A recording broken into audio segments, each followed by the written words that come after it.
Le débrief, l'émission sur toute l'actualité du foot régional avec Radio VSM et le foot normand.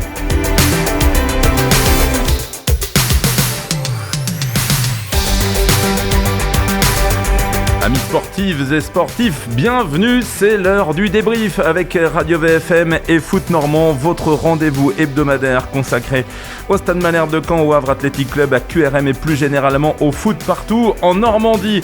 Mon compagnon indéboulonnable de ce débrief, c'est Mathieu Billot de Foot Normand qui est avec nous une nouvelle fois ce soir. Salut Mathieu. Salut Christophe, salut à tous. On va revenir dans un instant évidemment sur la défaite du Stade Malherbe à Sochaux avec notre invité dans cette première partie du débrief, c'est le chef des sports de la rédaction Ouest France à Caen, Guillaume Lenné. Salut Guillaume. Salut à tout le monde. Retrouvez toute l'actualité du foot régional, le débrief avec Radio VSM et Foot Normand. Bienvenue à toutes et à tous, c'est un nouveau numéro du débrief. Cascade de blessés, décision d'arbitrage défavorable, une avance de 2 buts dilapidée dans les arrêts de jeu à QRM. On pensait que le Stade Malherbe avait tout connu depuis le début de la saison, mais en fait, on était très loin du compte. Samedi, à l'occasion du déplacement à Sochaux, le club canet a tout simplement vécu un véritable cauchemar, il n'y a pas d'autre mot. Avant que Guillaume nous raconte le film du voyage des Canets, on rappelle juste que pour ce match, Stéphane Moulin a été privé de nombreux éléments. Brahim Traoré, Johan Le Penant touché par le Covid dans la semaine, Alexandre Mendy et Djibril Diani, la dernière recrue, tous les deux suspendus, Ali Abdi à la Coupe d'Afrique des Nations avec la Tunisie, Benjamin Janot qui a été victime d'une rechute au mollet, Johan Cour et Kélian Ensona qui eux sont en phase de reprise. On n'oublie pas non plus Mehdi Chahiri dont la saison est évidemment terminée. Alors Guillaume, sont tous ces joueurs que le Stade Malherbe a pris l'avion au départ de Carpiquet. Nous étions samedi matin sur les coups de 9h et c'est là tout simplement que les ennuis canets ont commencé. Bah oui, effectivement, ça a été une odyssée quand même très particulière pour les Canets. Direction aéroport donc à Carpiquet, ensuite direction Colmar, l'aéroport le plus proche de Sochaux pour traditionnellement, c'était 1 heure de vol, donc impossible de se poser à Colmar à cause du brouillard. Avion dérouté vers l'aéroport international de Bâle-Mulhouse, où là normalement ça aurait été possible de pouvoir se poser, sauf que le pilote a tenté et que les conditions météo ne le permettaient pas non plus, je pense pour le type d'avion que c'était. Donc branle-bas de combat pour trouver un aéroport disponible où là il n'y avait pas de risque pour atterrir. La délégation canaise a donc tranché pour Stuttgart. A priori, c'était la seule possibilité à ce moment-là. Sauf que Stuttgart, c'est à 300 km du stade Bonal. Il a fallu en plus, une fois qu'ils étaient sur place, gérer les formalités d'accueil par les autorités allemandes, puisque c'était évidemment que c'est pas un vol prévu. Bloquer 1 heure sur le tarmac. Ensuite, il fallait affréter un bus par une compagnie allemande sur place. Ça a mis du temps forcément puisque c'était pas prévu. Les joueurs ont poireauté entre guillemets plus d'1 heure, presque 2 heures à l'aéroport. L'aéroport leur a gracieusement offert un petit encas pour qu'ils se restaurent un peu. Et puis ensuite direction, ils ont pu partir vers 15h30. Direction Montbéliard, donc qui était à presque 4 heures de route de Stuttgart. Donc ils sont arrivés exactement à 19h15, c'est-à-dire 45 minutes avant le coup d'envoi de Sochaux-Caen. Scénario assez incroyable, Mathieu. Ouais, un coup d'envoi qui avait été déjà repoussé d'1 heure, parce que les matchs de Ligue 2 ont lieu généralement à 19h le samedi soir, et donc la Ligue, compte tenu des péripéties canaises, avait donc décalé déjà le coup d'envoi, heureusement, parce que sinon, ça, déjà pour 20h, c'était juste, alors pour 19h, impossible. Je vous coupe juste pour l'anecdote aussi, parce que je ne l'ai pas raconté. J'en fais un peu ce week-end dans le journal, mais bon, c'est plus anecdotique qu'autre chose. Mais sur la route, donc entre Stuttgart et Montbéliard, embouteillage à Karlsruhe. Là, ils ont cru vraiment à la catastrophe parce que c'était très compliqué. Heureusement, par chance, entre guillemets, ça s'est un peu débloqué. Donc, ils ont été bloqués qu'une demi-heure, alors que ça aurait été plus long. Et ensuite, à une barre de péage, figurez-vous qu'à une barre de péage, le bus n'a pas pu passer. Il y a eu un problème avec une barre de péage qui ne s'ouvrait pas. Et il a fallu que les autorités leur ouvrent une voie extérieure suffisamment grande pour le bus, pour que le bus passe sur l'autoroute. Voilà. C'est complètement surréaliste. On se croirait effectivement dans un scénario digne d'un film. Évidemment, on a oublié, hein, Mathieu, le repas diététique du midi. Évidemment, on a oublié la sieste. Enfin, on a oublié tout simplement tous les ingrédients de la préparation classique d'un match. Ouais, tout à fait. Et puis je conseille à tous je conseille à tout le monde de lire l'article de Guillaume qui est paru dans l'édition de ce lundi dans Ouest France, où il fait forcément une relation entre la préparation d'un match et la performance du soir. Forcément, si les joueurs s'entraînent, s'ils partent le matin d'un match, s'ils mangent tous ensemble normalement à une heure fixe, s'il y a une balade, s'il y a une sieste, s'il y a une causerie, tout ça normalement c'est censé forcément avoir un rôle sur la performance le soir. Sinon ils se donneraient tous rendez-vous à 1h du coup d'envoi et toutes les semaines, et puis ils mettraient les shorts et voilà. Sinon il faut pas croire que tous ces événements-là n'ont pas eu une conséquence physique et aussi peut-être psychologique sur le déroulé du match. Pourtant le match il était pas si mal parti que ça, puisque le Stade Malherbe menait 2-0 à la pause. Bon, avec un petit brin quand même de réussite, on va pas le cacher, parce que le penalty il est quand même un petit peu généreux, on va dire. Le penalty qui a été accordé sur une faute sur Dacosta, qui avait signé le premier but. Mais c'est vrai qu'en seconde période, là, tout s'est vraiment très très mal goupillé. Donc on rappelle déjà que Adolphe Tekeu, qui faisait son premier match avec Malherbe, s'est blessé au bout de 4 minutes. Non, mais tout ça est effectivement surréaliste. C'est-à-dire qu'on s'attend à un début de match cauchemardesque. D'un point de vue du score, ça se passe pas comme ça. En revanche, la nouvelle recrue qui est alignée sort dès les premières minutes sur blessure. C'est un scénario qui était quand même complètement imprévisible.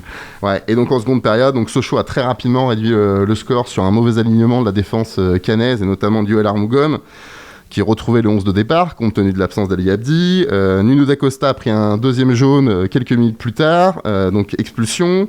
Sochaux égalise peu de temps après, et puis le clou du spectacle, c'est forcément ce troisième but dans les arrêts de jeu. Synonyme de défaite.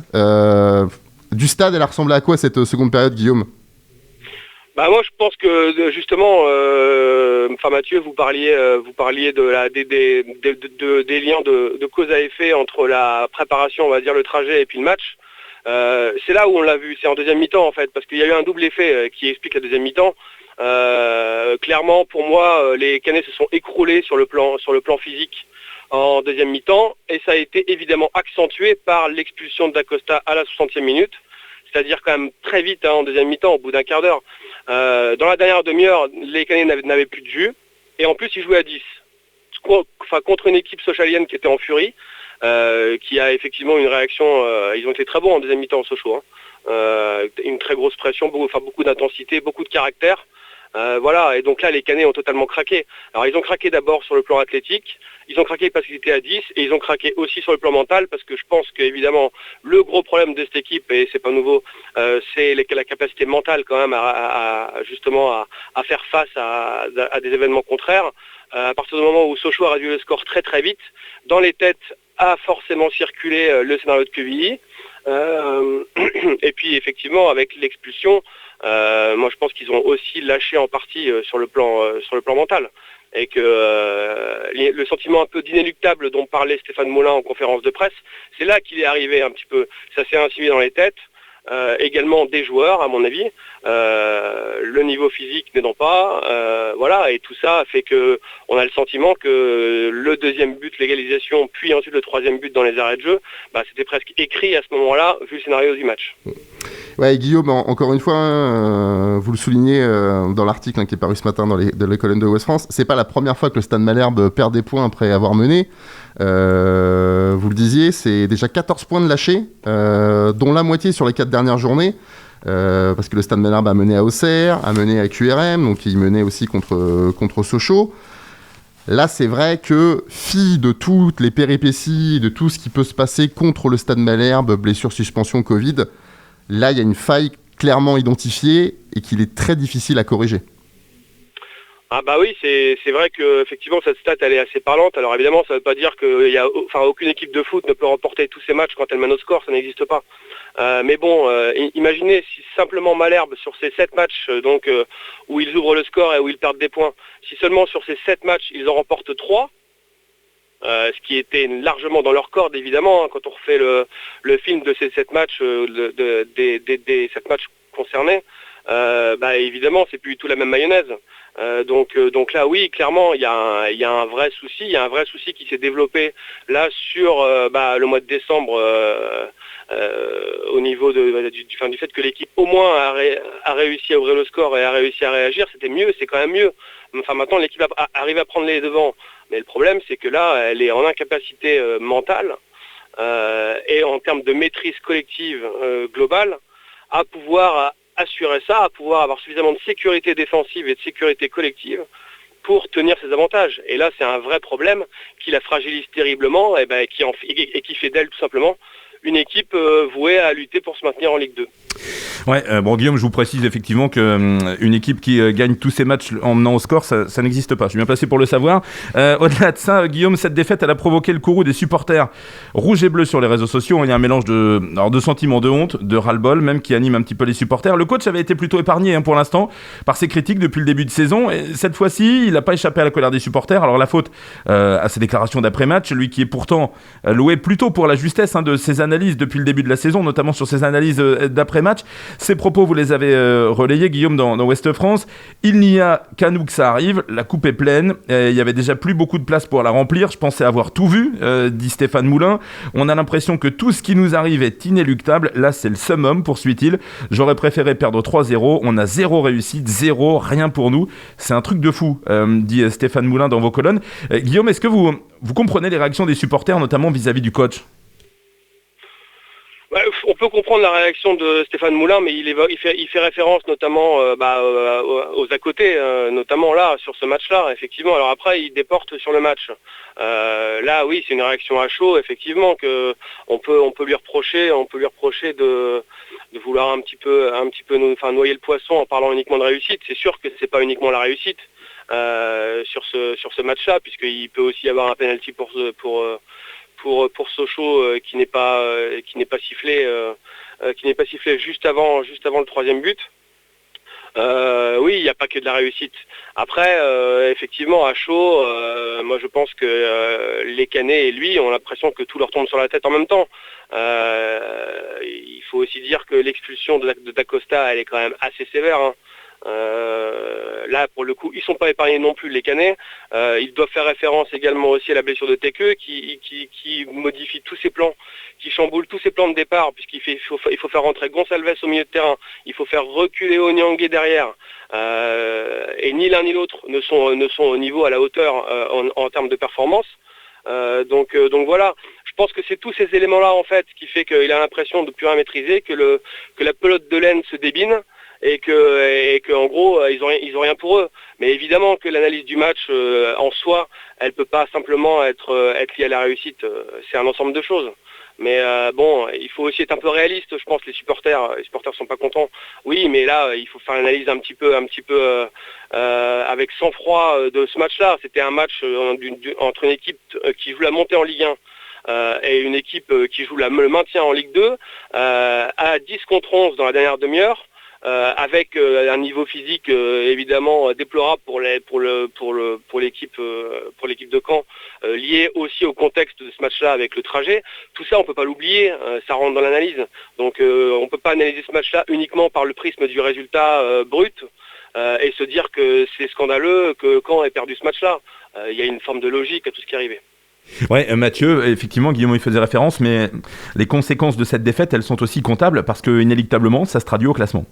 Oui, parce qu'aujourd'hui, donc, le Stade Malherbe est 15e avec un seul point d'avance sur la zone rouge, sur la 18e place. Alors forcément, le classement, il commence à devenir un petit peu illisible parce qu'il y a de nombreux matchs reportés pour cause de Covid, à commencer par le Stade Malherbe qui a un match de retard contre Niort qui a été fixé au 28 janvier, vendredi 28 janvier. Toujours est-il que on peut considérer aujourd'hui que le Stade Malherbe, pour la deuxième saison consécutive, joue le maintien. Est-ce que Guillaume, vous partagez ce point de vue ?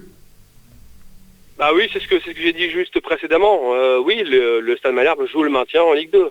Le Stade Malherbe est à sa place aujourd'hui, 15e. Alors certes, il y a beaucoup de matchs en retard, il faut faire attention au classement. Mais voilà, quand une équipe n'est pas capable de tenir des résultats, quand une équipe montre autant de faiblesse mentale dans la gestion de ses matchs et un manque de maîtrise collective de cet ordre-là, même s'il y a des bonnes choses, il y a du mieux. Moi, je trouve malgré tout, depuis le mois de décembre, dans la production, il y a un Dacosta qui revenait bien, mais comme par hasard, il se fait sortir, il est expulsé, il sera absent contre Ajaccio. Voilà, ça reste une équipe qui est extrêmement fragile, qui n'est pas en mesure de maîtriser tous ses matchs, de la première à la 90e minute. Il y a assez peu de raisons pour que ça change dans l'immédiat, même si voilà, tout est possible en foot. Hein. Mais aujourd'hui, la réalité, elle est là. Il faut l'accepter. Il y a des failles dans cette équipe, des limites dans toutes les lignes. Au milieu de terrain, quand il y a quelques absents. En attaque, quand il y a quelques absents aussi. Et en défense, pareil. Voilà, il faut malheureusement prendre le parti que Caen aujourd'hui est une équipe de bas de tableau de Ligue 2. Guillaume, cette première partie du débrief de Radio VFM et Foot Normand touche à sa fin. On va terminer avec un mot de mercato. La semaine dernière, Lou Hervieux et Timo Stavitsky ont résilié leur contrat. Mais il faut bien dire que c'est surtout l'avenir de Kélian Ensona qui anime aujourd'hui toutes les discussions. Oui, ça fait partie des enjeux de ces derniers jours du mercato. La question étant de savoir s'il va partir d'ici 15 jours, donc en Allemagne probablement, puisque des négociations sont toujours en cours là, avec plusieurs clubs allemands, dont le Hertha Berlin particulièrement, avec lequel il y aurait déjà un accord entre Ensona et le Hertha. Donc voilà, le joueur aujourd'hui est en instance de départ. Le club tente de trouver une solution pour le faire sortir, on va dire, sans perdre totalement, sans qu'il parte pour 0 € au mois de juin. Voilà, ça reste des négociations en cours. C'est un des enjeux. Après, peut-être qu'il peut y avoir selon un ou deux autres départs, et peut-être selon le départ aussi de Ensona, une arrivée un peu surprise, peut-être sur le plan offensif. Voilà, le mercato de Caen, a priori, dans le sens des arrivées, était censé être terminé. Il n'est pas acquis non plus à 100% que ce soit vraiment le cas. Et il est possible que ça bouge encore d'ici le 31 janvier. On rappelle juste pour Kélian Ensona que c'est un garçon qui est en fin de contrat au 30 juin. Donc libre de s'engager pour le club qui le souhaite depuis le 1er janvier, dans l'optique de la saison prochaine. Donc effectivement, certaines infos donnent comme info qu'il serait déjà engagé pour le Hertha Berlin, donc partirait libre, donc pour 0 pour Malherbe. Et l'objectif de la direction du club, c'est essayer de le transférer contre une petite somme d'ici le 30 janvier pour ce mercato d'hiver, pour effectivement qu'il soit pas totalement fanny, quoi. Donc en fonction de ce départ-là, c'est vrai qu'avec la suspension de Dacosta, bon, peut-être qu'il va prendre qu'un match, mais en attaque ça paraît un peu léger quand même au Stade Malherbe, en quantité en tout cas. Il y a Mendy, il y a Dacosta, avec la blessure de Chahiri jusqu'à la fin de la saison, même si Jeannot et Cour sont censés revenir à un moment, ça paraît un petit peu juste quand même, Guillaume. Oui, tout à fait. Moi je pense que si Ensona fait ses valises, il y aura un renfort offensif. Pour moi ça paraît évident. Après encore une fois, pour que Caen recrute, il faut des départs. Ça, c'est une condition sine qua non. Le club n'a pas les moyens aujourd'hui de rajouter encore des joueurs à un effectif sur le plan quantitatif qui est toujours trop important. Donc voilà, on en est là. Mais oui, ça paraît effectivement un peu juste, même si je pense que Dacosta ne prendra qu'un seul match. Donc il devrait revenir pour la réception de Niort le 28. Effectivement, et on allait conclure par les prochains matchs qui attendent les Canets. Il y a 2 matchs consécutifs à domicile, et ça s'explique, Guillaume l'a dit, par la reprogrammation de ce match entre Caen et Niort. Alors il y aura tout d'abord lundi prochain, Mathieu, on le rappelle, une belle affiche à Dornano, 20h45 évidemment, puisque c'est un match décalé. L'AC Ajaccio, c'est l'actuel 3e du championnat qui sera à Dornano, et on enchaînera le vendredi à 19h par la réception donc des Chamois niortais. Oui, c'est exactement ça. Donc l'AC Ajaccio qui est 3e, mais qui pourrait être virtuellement leader, car c'est une équipe qui possède 2 matchs de retard compte tenu du Covid. Merci beaucoup Guillaume Lenné, chef des sports à la rédaction Ouest France à Caen, d'avoir été l'invité du débrief de Radio VFM et Foot Normand. On retrouve évidemment toute l'actualité des Rouges et Bleus tous les jours dans le journal Ouest France, sur westfrance.fr ainsi que sur les réseaux sociaux associés. Merci infiniment Guillaume et à très vite pour parler des Rouges et Bleus. Merci à vous, bonne journée. C'était la partie consacrée au Stade Malherbe de ce débrief Radio VFM et Foot Normand. Le débrief, c'est aussi le Havre QRM, le foot en région. De tout ça, on en parle évidemment dans les futures parties. Le débrief, c'est l'émission pour tout savoir sur le foot régional avec Radio VFM et Foot Normand. Et c'est le lundi soir à partir de 18h15.